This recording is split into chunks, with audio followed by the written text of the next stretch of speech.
बिस्मिल्लाहिर्रहमानिर्रहीम। अस्सलाम वालेकुम। नाज़रीन, नवाज शरीफ की वापसी के रास्ते में क्या रुकावट है और जादूगरनी और उसकी फैमिली का जवाल हकीकी मानों में अब शुरू हुआ है। और तीसरा पॉइंट है कि इमरान रियाज क्या उसे साफ़ी कहा जा सकता है जबकि वो दीगर जराइम के अलावा अगवा बराए तावान भी करता रहा है। उसकी पूरी ज़िंदगी क्राइम से इबारत है। और तीसरी बात यह है कि इमरान खान जब अटक जेल से अडियाला पहुँचाया गया तो मोटरवे पर कितने लाख अफराद दोनों मकामात पर उसके इस्तकबाल के लिए मौजूद थे। ये बड़ी दिलचस्प बात है।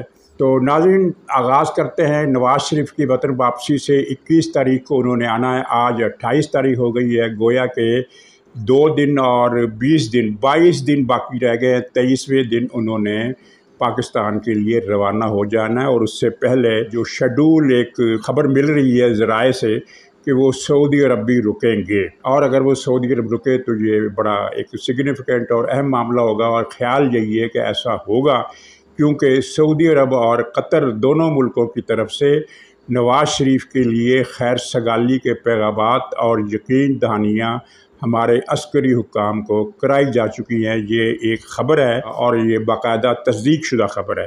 रुकावट क्या है? रुकावट नाजरीन, ये एक मुहिम चल रही है कि नवाज शरीफ की फ़ौज से ठन गई है और अब उन्होंने कुछ शर्तें रखी हैं फ़ौज के सामने और फ़ौज ने वो शर्तें मुस्तरद कर दी हैं। और शर्तें मुस्तरद होने के बाद उन्होंने वापसी से इनकार कर दिया। बल्कि एक झूठ बोलने के माहिर साफ़ी ने तो अपने व्लॉग में ये भी बता दिया है कि नवाज शरीफ इतना झुंझलाए हुए थे और इतना मुश्तल थे कि उन्होंने वो पार्टी के इजलास में, जिसमें शहबाज शरीफ भी बैठे थे और इसहाक डार भी थे और दूसरे लोग भी थे, वहाँ प्लेटें तोड़ना शुरू कर दी और किसी को हुक्म दिया कि वो निकल जाए इजलास से। इस तरह की बातें भी फैलाई गई। और अब ये मुहिम तेज़ तर होती जाएगी कि नवाज शरीफ साहब की वतन वापसी फिर लटक गई है, डावाडोल हो गई है, तारीख बदल दी गई है, उन्होंने आने से इनकार कर दिया है। नाज़रीन, इस प्रोपेगेंडे में उतनी ही सदाकत है जितनी कि इस खबर में थी कि इमरान खान ने पख्तूनख्वा सूबे में कुछ 360 डैम बनाए हैं। इससे ज़्यादा सदाकत नहीं है। और जहाँ तक उनका ये मुतालबा है कि 2 जर्नलों और 4-5 जजों के ख़िलाफ़ कार्रवाई की जाए, तो नाज़रीन, इस मुतालबे में कोई वजह तनाज़े की नहीं है।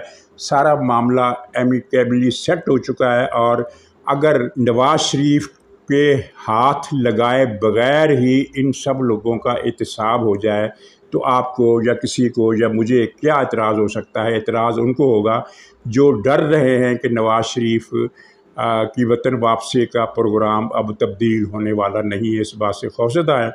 और कोई फ्रिक्शन नहीं है फ़ौज के साथ नवाज शरीफ की, ना नवाज शरीफ का कोई इरादा है कि फ़ौज से महाजराई करने का। और पहले भी नवाज शरीफ की जितनी भी महाजराई हुई है वो आपके इल्म में है कि वो आर्मी चीफ की वजह से हुई, वरना नवाज शरीफ ने राहील शरीफ को कितनी इज्जत दी। राहील शरीफ ने मुतालबा किया कि मुझे 3 साल की एक्सटेंशन दो, इन्होंने देने से इनकार किया तो वो राहील शरीफ नाराज़ हो गए, तख्ता उल्टने की कोशिशें शुरू कर दी, मार्शल लगाने की कोशिशें कर दी। बाजवा के साथ उनका कोई फड्डा नहीं था। बाजवा ने खुद ही प्रोजेक्ट इमरान खान जो पीछे से चला आ रहा था 2014 से, उसको अपने ज़िम्मे हाथ लिया और फिर उसको पाया तकमील तक पहुँचाया। तो इस मरतबा मामला मुख्तलिफ ये है कि इस मरतबा फ़ौज की क़यादत भी उन लोगों के पास है जो किसी किस्म की महाजराई या फ्रिक्शन का कोई इरादा, नीयत या शौक़ नहीं रखते। और ये बात आने वाले दिनों में आपको साबित हो जाएगी कि ये एहतसाब भी होगा। वो किस रंग में होगा इसको छोड़िए, लेकिन एहतसाब होगा। नाज़रीन, इसमें थोड़ा सा ये मैं ज़िक्र कर दूं कि परसों अंसार अब्बासी की एक ख़बर पर तूफ़ान उठाने की कोशिश की गई, लेकिन वो तूफ़ान जो था वो झाग की तरह बैठ गया। चाय की प्याली का झाग समझ लीजिए या कोई और झाग समझ लीजिए, झाग की तरह बैठ गया। ख़बर अंसार अब्बासी ने अपनी तरफ से बहुत बड़ी ख़बर ब्रेक की कि जब जनरल बाजवा को एक्सटेंशन देने का मसला आया तो नवाज शरीफ साहब ने एक मुरासला लिखा कि भी इनको तौसीह दे दी जाए, कौमी असम्बली में इस कानून के हक़ में वोट दे दिए जाएँ। और ये जो बात थी ये नवाज शरीफ के बयानिए के ख़िलाफ़ थी, बिल्कुल ख़िलाफ़ थी। इसको लेकर फिर कुछ लोगों ने प्रोग्राम किए टीवी पर और बात बढ़ाने की कोशिश की, लेकिन बात वो जैसा कि मैंने कहा झाग की तरह बैठ गई। कहानी क्या है? कहानी ये है कि जंग जब होती है तो जंग में क्या चीज़ देखी जाती है। जंग में बयानिया देखा जाता है कि जंग में चाल देखी जाती है। आपको मैं खुलासा बताता हूँ कि जब इमरान खान से बाजवा ने कहा कि मुझे 3 साल की तोसी दो, तो इमरान खान तोसी देने से मुकर गया, इसलिए कि वो जनरल फैज़ को आर्मी चीफ लगाना चाहता था, और बाजवा को अगर तोसी दे देता तो वो प्रोग्राम इसका खटाई में पड़ जाना था। जब नवाज़ शरीफ के सामने ये मसला आया कि ये मसला हो गया, एक तरफ इमरान खान और फैज़ है और एक तरफ बाजवा अकेला है, तो इससे ज़्यादा गोल्डन चांस इस जंग में क्या हो सकता था कि दोनों को लड़ा दिया जाए। चुनांचे फिर वो बीच में लंबी कहानी है किस तरह खोसा इस्तेमाल हुआ। खोसा जो था उसको अपना ज़ाती गरज भी था, उससे वादा किया गया था कि नवाज़ शरीफ साहब को ताहयात नहल कराने में हमारी मदद करो, हम तुम्हें अदालत चीफ जस्टिस के तौर पर 3 साल की एक्सटेंशन देंगे। लेकिन जब वो वक्त आया उसकी रिटायरमेंट का और उसने वादा याद कराया तो वो बाजवा मुकर गया। इस पर ये खोसे ने अपने बाल नोच लिए, ये पागल हो गया, और फिर पागल होकर इसने इमरान खान के साथ सलाह मशवरा करके एक रिट दायर करवाई, और रिट दायर करवा के ये फैसला इस तरह का इशारा दिया कि जनाब ये तो बाजवा की जो तकर्री है इसका तो इख्तियार ही नहीं है पार्लियामेंट को, ऐसे कोई कानून ही नहीं है आइन में कि इसको तोसी दी जा सके। तो यहाँ से फिर ये जंग छिड़ी, और इस जंग का नवाज शरीफ ने फ़ायदा उठाया। फ़ायदा ये उठाया कि उन्होंने जब अदालत ने हुक्म दिया कि हाँ भी कानून साजी कर लो, तो इमरान खान का पक्का ख्याल था कि मुस्लिम लीग नून और पीपल्स पार्टी तो साथ नहीं देंगी, लिहाजा बाजवा से निजात हो जाएगी और फैज़ को मैं आर्मी चीफ लगा दूंगा, फिर 10 साल की बादशाहत होगी और मैं हूँगा। लेकिन नवाज शरीफ ने एक सियासी चाल चलते हुए, और मैं समझता हूँ कि बिल्कुल जायज़ सियासी चाल थी, क्योंकि ये जंग थी पाकिस्तान के सर्वाइवल की। अगर फैज़ आर्मी चीफ बन जाता तो पाकिस्तान अब तक खुदा न खास्ता नक्शे से गायब हो चुका होता, ये तय था। तो नवाज शरीफ का अपना सियासी मफाद भी इसमें था, इसमें कोई शक नहीं। सियासत में सियासी पार्टियां जंग करती हैं, चालें चलती हैं। जिस तरह आसिफ जरदारी ने चाल चली कि मौलाना फजल रहमान को सदर नहीं बनने दिया, उसके बजाय आरिफ उलवी को सदर बना दिया, क्योंकि उसका ख्याल था कि अगर फजल रहमान सदर बन गया तो कुछ नवाज़ शरीफ के लिए आसानी पैदा हो जाएगी। तो ये सियासी चालें चलते हैं सियासतदान। उसने अपनी पार्टी का उम्मीदवार खड़ा नहीं किया, जबकि नवाज शरीफ ने पेशकश की थी कि तुम फजल रहमान को छोड़ो, अपनी पार्टी का बंदा सदर के लिए खड़ा कर दो, हम उसे वोट देंगे। जरदारी ने अपनी पार्टी का सदर नहीं बनने दिया, अपनी पार्टी का चेयरमैन सेनेट भी नहीं बनने दिया इस जंग में जो वो नवाज शरीफ के ख़िलाफ़ कर रहे थे। इसी तरह नवाज शरीफ साहब ने जंग की और बाजवा की फेवर का फ़ैसला किया। अब इमरान खान के पास कोई रास्ता ही नहीं था उस कानून के हक़ में वोट देने का। सुप्रीम कोर्ट का आर्डर आ चुका था, वो फंस गया। जनरल बाजवा को तोसी मिल गई, और ये 3 साल पाकिस्तान की तारीख में से एक स्याह तरीन साल थे। बाजवा के एक्सटेंशन के 3 साल स्याह साल थे, काले साल थे। लेकिन अगर ये इसको 3 काले साल ना दिए जाते तो फैज़ के 10 साल काले आपके सामने पक्के हो जाने थे। तो चुनाचे 10 करोड़ का नुकसान बचाने के लिए 3 करोड़ का नुकसान नवाज शरीफ ने कर दिया, 7 करोड़ की बचत कर ली। तो आप इसमें बताएं कि इसमें गलत क्या हुआ। और फिर उसके बाद आपने देखा कि किस तरह फिर बाजवा की तोसी पूरी होने से पहले ही इमरान खान और फैज़ दोनों का कांटा निकल गया। ये दोनों पाकिस्तान और मुसलमानों के और इस्लाम के और इंसानियत के दुश्मन थे, दहशतगर्दों के सरपरस्त थे। इनका बड़ा ख़तरनाक एजेंडा था जो आपकी नज़रों से ओझल नहीं है, आपको सब याद होगा। तो नवाज शरीफ ने 3 साल की कुर्बानी देकर 10 साल बचा लिए। तो ये सियासी चाल, इसमें क्या ख़राबी थी। तो नाज़रीन खैर अब आगे बढ़ते हैं। बुशरा जादूगरनी के ज़वाल के हकीकी जो हालात हैं अब शुरू हुए हैं।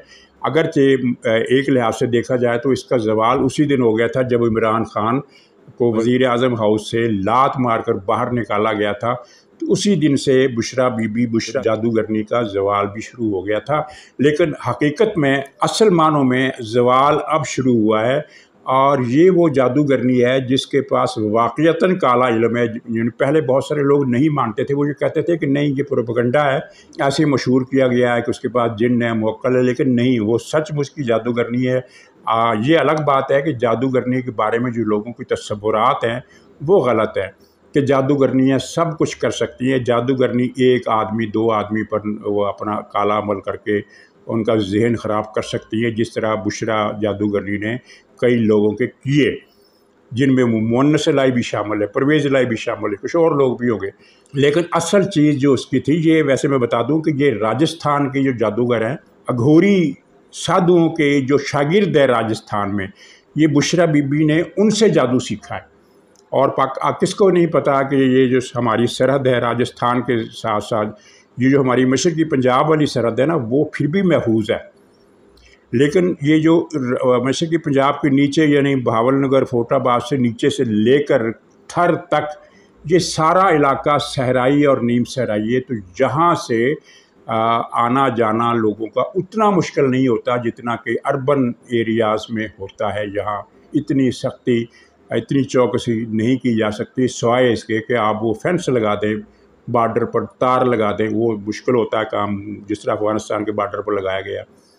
तो राजस्थान से जादूगरों की आमद पाकिस्तानी चोलिस्तान के इलाके में और थर के इलाके में होती ही रहती है।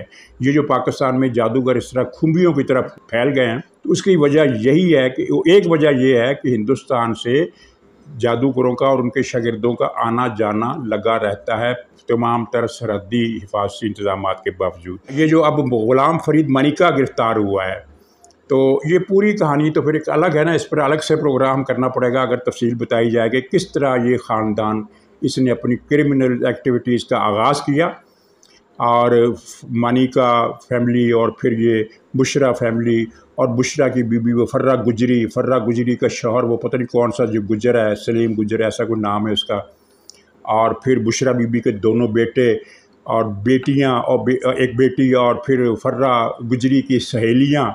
ये एक बहुत बड़ा नेटवर्क था जराइम का जिसने पंजाब में 3.5 साल तक ऐसी तबाही मचाई रखी कि जिसका कुछ शुमार नहीं है। और वो जो फर्रा गुजरी है उसका कारोबार एक तो ये था ना, जो बुशरा बीबी इसके बेटों से मिलकर अब लोगों के तयनातियाँ, तबादले, तरक्कियाँ, तकर्रियाँ और नापसंदीदा अफसरों की तनाज़ुलियाँ ये कराने का कारोबार शुरू कर रखा। तो इसके अलावा फर्रा गुजरी का एक और बिज़नेस भी था जिसकी वजाहत करने के लिए तहज़ीब से, अखलाक से इजाज़त लेना पड़ेगी, ज़ाहिर है वो इजाज़त नहीं मिल सकती। लेकिन उस धंधे में मौलवी तारिक जमील भी मुलव्वस था। आपने उसकी तस्वीरें देखी होंगी फर्रा गुजरी के साथ और बुशरा के साथ भी। फर्रा गुजरी के साथ उसका ये हिस्सेदार था तारिक जमील, मौलवी तारिक जमील। ये बहुत लोगों को पता है इस बात का, ज़ाहिर सबूत तो किसी के पास भी नहीं, लेकिन तस्वीरें बोलती हैं। तो अब वो ग़ुलाम फरीद मनिका गिरफ़्तार हुआ है, तो इसके बाद अब बुशरा बीबी की एक बेटी का और एक बेटे का जो बाहर गया हुआ है, दोनों के वारंट गिरफ़्तारी जारी हो गए। तीसरे बेटे के वारंट जल्द जारी हो जाएंगे और अगर वो इंटरपोल के ज़रिए वो वापस आ गया तो इसको ले आया तो ठीक है, वरना पाकिस्तान में इसका एक बेटा और इसकी एक बेटी और बुशरा का एक भाई है, वो भी एक नंबर का हरामखोर है, उसका नाम अहमद है, पता नहीं क्या है, वो भी बहुत बड़ा क्रिमिनल है, उसका नाम भी रडार पर आ गया, उसके ख़िलाफ़ भी कार्रवाई होनी है। गोया कि ये बुशरा बीबी की पूरी फैमिली अनकरीब धरी जाने वाली है। ये जो ग़ुलाम फरीद मनिका पर केस हुआ है ये बड़ा मामूली केस है, यानी है तो जुर्म, कई करोड़ रुपए का फ़राड है, इसमें भी बड़ी सज़ा होती है, लेकिन मामूली इस सेंस में कि इसके जो असल जराइम है उनके मुकाबले में ये बहुत मामूली और बहुत छोटा जुर्म है। लेकिन ये छोटा जुर्म जो है ये दरअसल उस रास्ते पर ले जाएगा जहां फिर बुशरा बीबी और उसकी सारी क्रिमिनल फैमिली के सारे जराइम पकड़े जाएंगे। और आपके इल्म में है कि बुशरा बीबी के दोनों बेटे 15-15 करोड़ रुपए की रिश्वत लिया करते थे। एक एक असामी से अंदाज़ा लगाएं उन्होंने कितने अरब डॉलर बनाए होंगे।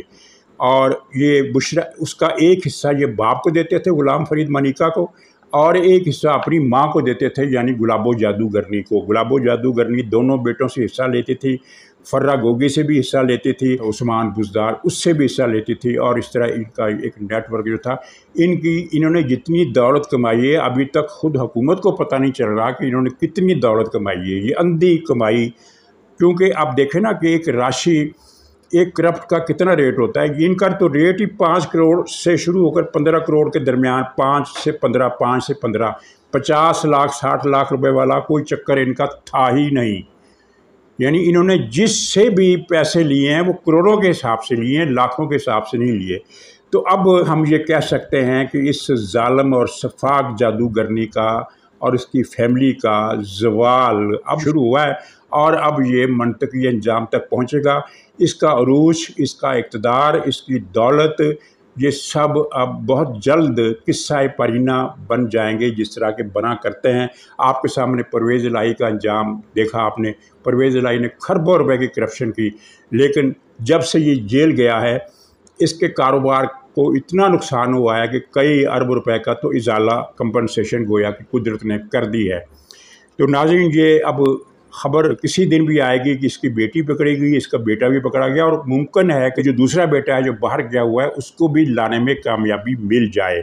नाज़रीन, इमरान रियाज को मसलसल एक टोला ये सहाफ़ियों, ज़ाहिर है वो सहाफ़ी हैं जो इसकी फेवर कर रहे हैं, वो कोई गैर सहाफ़ी नहीं है। इसीलिए अफसोस होता है कि एक जर्नलिस्ट तबके से तल्लुक़ रखने वाले कुछ लोग एक क्रिमिनल को सहाफ़ी बनाकर पेश कर रहे हैं। जहाँ तक उसके गायब होने का तल्लुक़ है तो वो ज़ाहिर है कि असूली मौक़िफ़ हमारा सबसे शुरू से रहा है कि किसी भी आदमी को, चाहे उसका जुर्म हो चाहे उसका जुर्म ना हो, बेकसूर पकड़ा जाए या कसूरवार पकड़ा जाए, उसको जो कानून का प्रोसीजर है, कानून का जो अमल है, उसके तहत उसके ख़िलाफ़ कार्रवाई होनी चाहिए, मुकदमा चलना चाहिए, उसे जेल में डालना चाहिए। फिर वो सारी कार्रवाई उसके ख़िलाफ़ जो भी करने हैं, इल्ज़ामात है, फ़र्द जुर्म है, सारा अदालती कानूनी कार्रवाई के ज़रिए। और किसी को लापता करना एक गैर इंसानी फ़ेल है और हमारी रियासत पाकिस्तान को इसका बहुत नुकसान हो रहा है।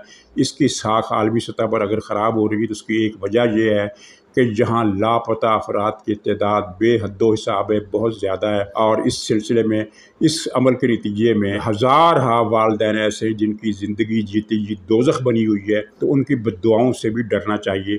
तो इस लिहाज से इमरान रियाज की जो लापतगी है उसकी मज़म्मत की जानी चाहिए, वो नहीं होना चाहिए। लेकिन उसको जर्नलिस्ट क्यों लिख रहे हैं? ये वो आदमी है, मैंने एक प्रोग्राम सुना मुमताज़ भट्टी साहब का, वो बड़े बाखबर किस्म के आदमी लगते हैं मुझे। तो उन्होंने ये बताया कि जब पंजाब में इनकी हुकूमत थी तो चकवाल में इमरान रियाज ने, वो खबीस शैतान क्या नाम है उसका, फैज़ चकवाली, उसकी वसातत से और पुलिस, उसकी लगाई हुई पुलिस के वसातत से एक फैमिली को, जो कि करोड़ोंपति फैमिली नहीं थी, अच्छी खासी फैमिली थी लेकिन इतनी दौलतमंद नहीं थी, उनका एक बेटा अगवा कर लिया और उसको थाने में बंद कर दिया। फिर पुलिस के ज़रिए उसे पैगाम पहुंचाया कि अगर 20 लाख रुपया दोगे तो ये छूटेगा।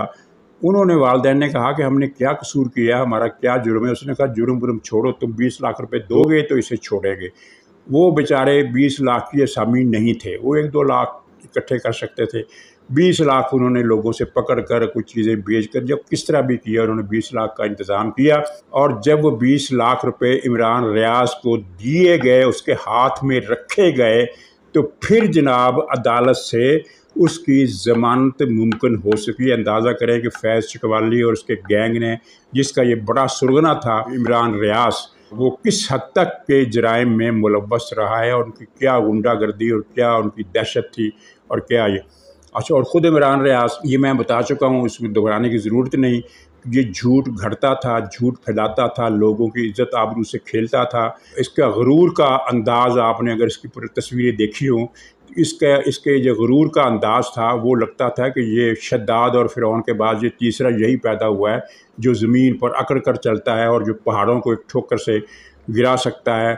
6-6, 7-7 इसने सिक्योरिटी गार्ड रखे हुए थे सिर्फ गुरूर की इजहार के लिए, इसलिए कि सिक्योरिटी गार्ड रियासत से निपटने के लिए तो नहीं होते ना, क्योंकि जब रियासत किसी को गिरफ़्तार करती है तो सिक्योरिटी गार्ड किसी काम के नहीं होते।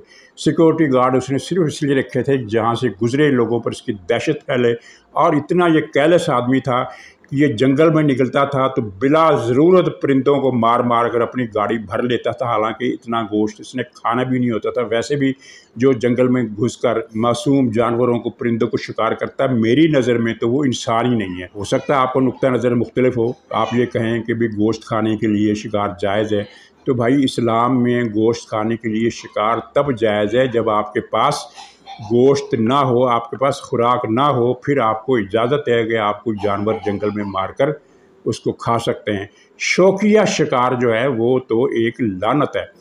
तो ये जंगलों में घुसता था इमरान खान की तरह, वो भी जंगलों में घुसता था और बेशुमार मासूम परिंदे गोलियों से छलनी करके उनको ले आता था और घर में भर देता था। इसी तरह इमरान रियाज़ भी।